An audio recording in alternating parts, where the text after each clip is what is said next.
Hello friends, இன்னைக்கு நம்ம வீடியோவில் என்ன பார்க்க போகிறோம்னு பார்த்தீங்கன்னா, சில மிஸ்டேக்ஸ் வந்து நம்ம பண்ணுவோம். அது நம்ம ஃபினான்ஷியல் லைஃப்பை டோட்டலாக காலி பண்ணிடும்.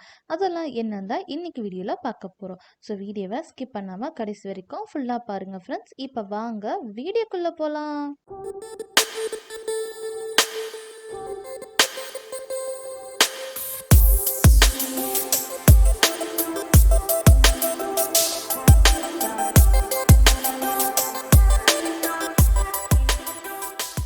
ஃப்ரெண்ட்ஸ், நான் இன்ட்ரோவில் சொன்ன மாதிரி சில மிஸ்டேக் நம்ம பண்ணுவோம். அது நிறைய பேர் தெரிஞ்சு பண்ணுறது இல்லை, ஒரு அறியாமையில் பண்ணுறது. அப்படி பண்ணும்போது நம்ம ஃபினான்ஷியல் லைஃப்பை டோட்டலாக காலி பண்ணிடும். ஸோ அந்த மிஸ்டேக்ஸ்லாம் என்னென்னு ஒன்று ஒன்றா பார்க்கலாம். ஃபஸ்ட்டு என்னென்னு பார்த்தீங்கன்னா, இன்சூரன்ஸ் பாலிசி வந்து நம்ம வந்து இன்வெஸ்ட்மெண்ட் ஆப்ஷனாக நினச்சி அதை வாங்குறது. அதுதான் மிஸ்டேக் நம்பர் 1 பார்க்கலாம். ஃபஸ்ட்டு வந்து நம்ம நிறைய பேர்த்துக்கு வந்து இன்சூரன்ஸை வந்து நல்ல இன்வெஸ்ட்மெண்ட்டா அப்படின்றதே நமக்கு தெரியாது.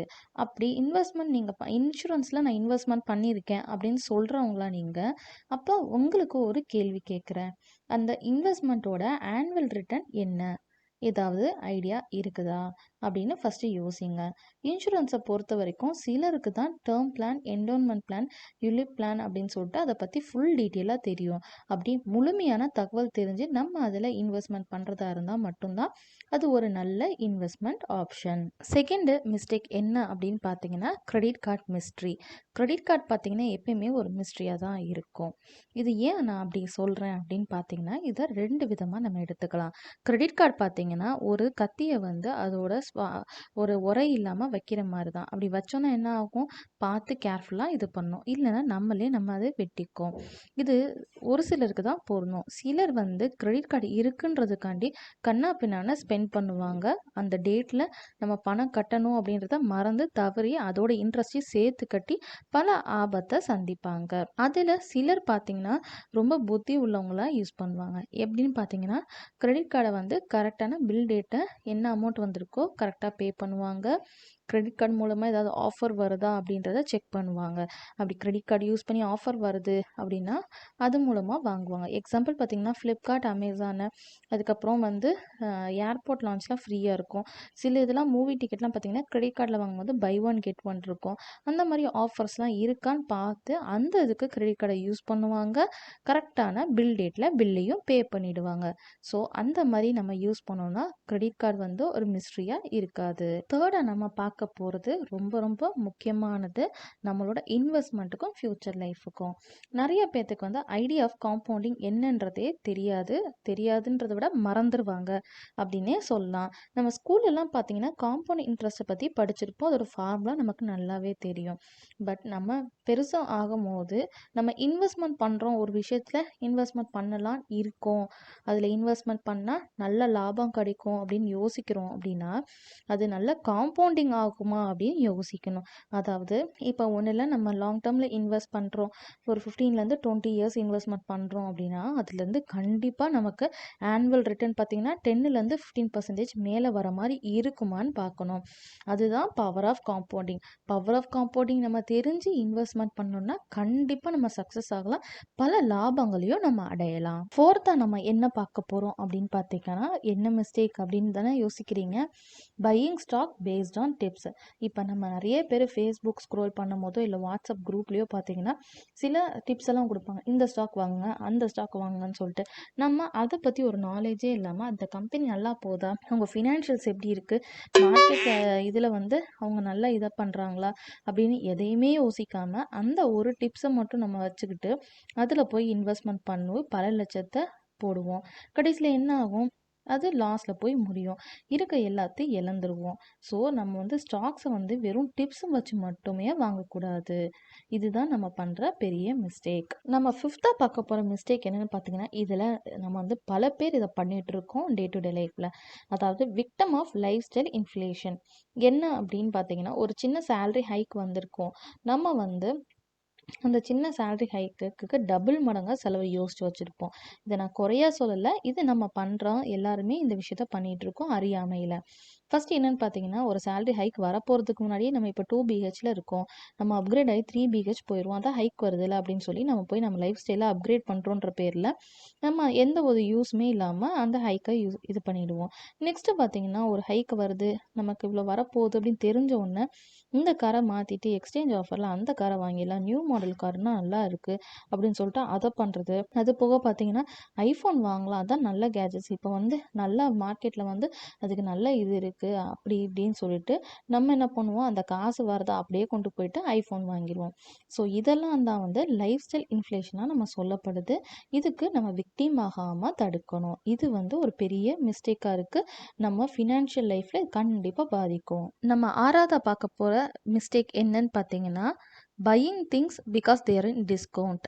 இத கேட்டோன்னே நெறைய பேத்துக்கு, நம்ம இப்படி பண்ணுவோமே அப்படின்னு தோணும். ஆமாங்க, நானுமே இத பண்ணியிருக்கேன். டிஸ்கவுண்ட் அப்படின்னு சொல்லிட்டு, ஏதாவது ஒண்ணுல போட்டாங்கன்னா, அது வேணுமா வேணாமான்னு கூட யோசிக்க மாட்டோம். எதுக்கும் 1க்கு 2ஆ வாங்கி வச்சுக்கலாம்னு சொல்லிட்டு, நல்லா வாங்கி தீட்டி தள்ளிருவோம் பில்ல.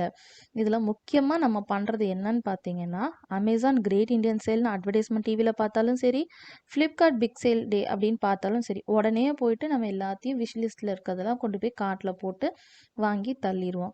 ஸோ இது வந்து அவங்க டிஸ்கவுண்ட்ல குடுக்குறதா நெனச்சு நம்ம அந்த நேரத்துல முழுமையா செலவு பண்ணிடுறோம். ஆனா, அது கொஞ்ச நாள் கழிச்சு பார்த்தீங்கன்னா, இன்னும் கம்மி பிரைஸ்ல நார்மல் டேஸ்லயே இருக்கும்.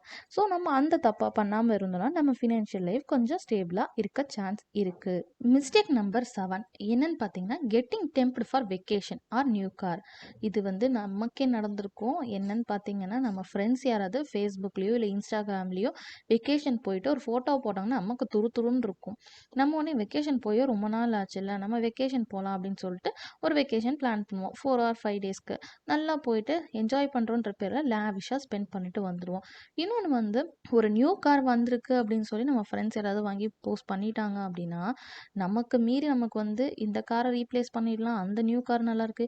எக்ஸ்ட்ராவா ஒரு கார வாங்கிக்கலாம்னு சொல்லிட்டு, நம்ம மைண்ட் எல்லாம் அந்த மாரி செலவுக்கு போயிரும். அந்த நேரத்துல நமக்கு அது வேணுமா வேணாமான்ற யோசிக்கிற விஷயத்த தவறிரும். ஸோ இது ரொம்ப பெரிய மிஸ்டேக்கா இருக்கு. நம்ம ஃபினான்ஷியல் லைஃப்ப கண்டிப்பாவே பாதிக்கும். மிஸ்டேக் நம்பர் 8 என்னன்னு பார்த்தீங்கன்னா, spending all on party on weekend. அதாவது நம்மள்ல நெறைய பேரு ஏதாவது செலவு பண்ணாம சிக்கனமா இருக்கோன்ற பேர்ல அந்த வாரத்தோட 5 நாள் இழுத்து பிடிச்சு போயிடுவோம். சாட்டர்டே, சண்டே பார்த்தீங்கன்னா, மால் போறது, ஷாப்பிங் பண்றது, அப்படியே போயிட்டு மூவி இது பண்றதுன்னு சொல்லிட்டு இருப்போம். அதுவும் இல்லாம சண்டே வந்து ஃப்ரெண்ட்ஸ் கெட் டுகெதர் அது இதுன்னு பார்ட்டின்ற பேர்ல ஃபுல்லா செலவு பண்ணிருவோம். ஸோ வந்து சேர்க்குற எல்லாத்தையுமே அந்த வீக்கெண்ட் பார்ட்டில டோட்டலா நம்ம வந்து தொலைச்சிடுறோம். அந்த மாரி இருக்கிறத நம்ம அவாய்ட் பண்ணிட்டா, இந்த மிஸ்டேக்லேருந்து நம்ம தப்பிக்கலாம். 9வதா நம்ம பார்க்க போற மிஸ்டேக் என்ன அப்படின்னு பார்த்தீங்கன்னா, no track of cash flow. நம்ம வீட்ல வந்து முன்னாடி இருந்தவங்க எல்லாருமே என்ன பண்ணுவாங்கன்னா, கணக்கு எழுதுவாங்க. இப்ப கடைக்கே போயிட்டு வராங்கன்னா, எவ்வளோ செலவு பண்ணோம்னு சொல்லிட்டு ஒரு டைரியில இவ்வளோ ரூபாய் இன்னைக்கு காலைல செலவு பண்ணியிருக்கோம். இவ்வளோ காய்கறிக்கு அப்படின்னு சொல்லிட்டு ஒரு கணக்கு வழக்கு வந்து கண்டிப்பா வச்சிருப்பாங்க. இப்ப நம்ம வந்து டைரி யூஸ் பண்றதும் இல்ல.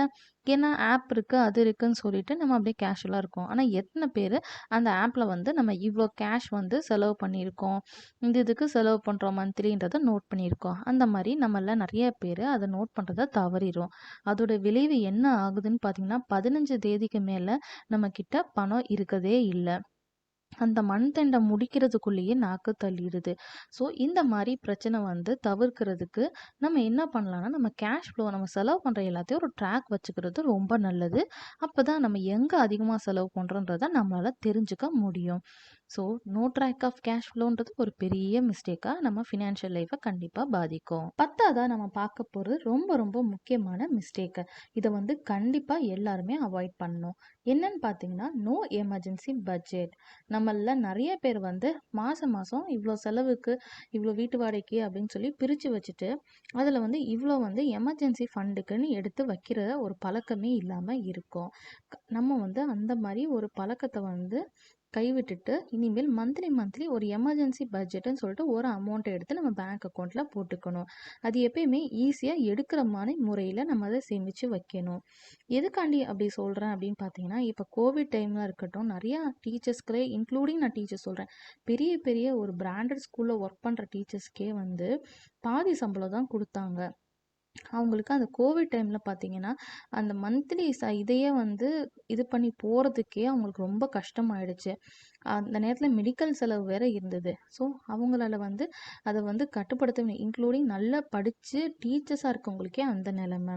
ஜெட் ஏர்வேஸை எக்ஸாம்பிளாக எடுத்துக்கலாம். அவங்க வந்து மாஸ் லே ஆஃப் வந்து பண்ணாங்க.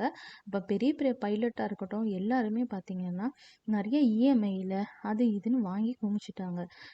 மாஸ் லே ஆஃப் பண்ணோன்னா அவங்க சில்ட்ரன்ஸோட எஜுகேஷன் ஃபீஸ் கட்டுறது கூட முடியல அப்படின்னு பேப்பர்லாம் வந்திருந்தது. 2 இஎம்ஐன்னு சொல்லிட்டு நிறைய கட்ட முடியாமல் நிறைய பைலட் வந்து கண்ணீரோட பேட்டி கொடுத்துருந்தாங்க. ஸோ நம்ம வந்து பெரிய ஆளுங்க சின்ன ஆளுங்கன்னு யோசிக்காமல் எல்லாருமே வந்து ஒரு எமர்ஜென்சி பட்ஜெட்டுன்னு சொல்லிட்டு நம்ம கிரியேட் பண்ணி வச்சுக்கிறது ரொம்ப ரொம்ப முக்கியமான விஷயம். ஃப்ரெண்ட்ஸ், இப்போ நம்ம 11th பார்க்க போகிற மிஸ்டேக் என்னன்னு பார்த்தீங்கன்னா நோ மெடிக்கல் இன்சூரன்ஸ். கண்டிப்பாக நம்ம வந்து இதை பற்றி பேசி தான் ஆகணும். ஏன்னு பார்த்தீங்கன்னா நம்மள வந்து நிறைய பேர் மெடிக்கல் இன்சூரன்ஸ்னால் என்னன்னே தெரியாமல் அப்படியே விட்டுட்டோம். அவங்க லைஃப் டைம் சேவிங்கே வந்து இப்போ ரீசெண்டாக நடந்த கோவிட் அது இதுன்னு சொல்லிட்டு இந்த மாதிரி அஃபெக்ட் ஆனவங்களாம் என்ன பண்ணாங்கன்னா லைஃப் டைமாக சேவ் பண்ணி வச்சுருப்பாங்க. ரிட்டையர்மெண்ட் பெனிஃபிட்டோட எல்லாத்தையும் அப்படியே மருத்துவ செலவுக்குன்னு யூஸ் பண்ணிட்டாங்க. நான் கோவிடை மட்டும் சொல்லலைங்க. நிறைய பேர்த்துக்கு வந்து ஒரு அன்பிரடிக்டடாக நல்லா தான் இருந்திருப்பாங்க.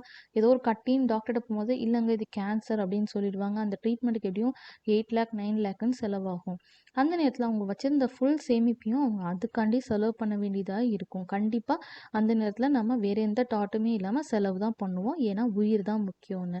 அது இது நம்ம ஒரு மெடிக்கல் இன்சூரன்ஸ் ஸ்கீமில் வந்து என்ரோல் பண்ணி வச்சுருந்தோம் அப்படின்னு பார்த்தீங்கன்னா இந்த மாதிரி வரும்போது நமக்கு அந்த மெடிக்கல் இன்சூரன்ஸே கவர் ஆகிடும்.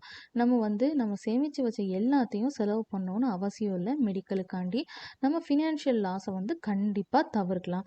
ஸோ இது வந்து முக்கியமான மிஸ்டேக் நம்ம எல்லாரும் பண்ணுறது.